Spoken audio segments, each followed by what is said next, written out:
Welcome to the Fossil Hunt simulation.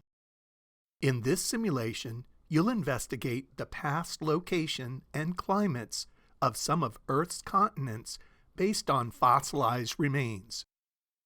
Select a continent to begin your investigation. Select one of the quadrant tabs on the bottom of the screen to see if any fossil digs are permitted in that location.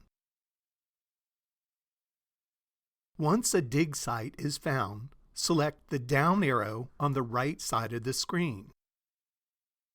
Next, select the Data File Cabinet button on the bottom of the screen to view information about the fossilized remains in that layer. Choose the top Dating button or the bottom C14 button to find the age of the remains in that layer. The top button is data from fission track dating, which can date matter to billions of years ago.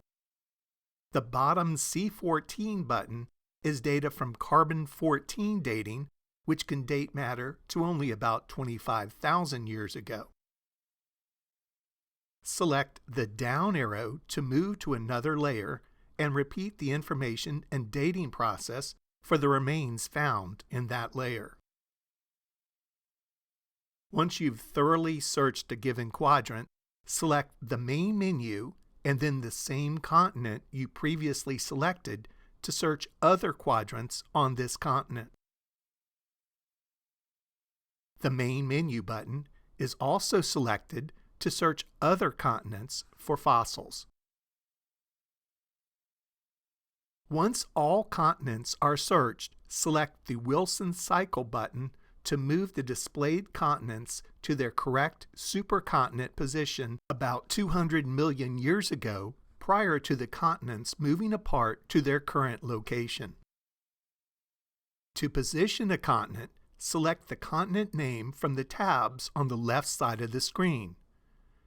Drag the continent to its correct location, and then use the Rotate Clockwise or Rotate Counterclockwise buttons to adjust the continent's position. Once all 5 continents are correctly positioned, take a screenshot of their position and then select the Done button.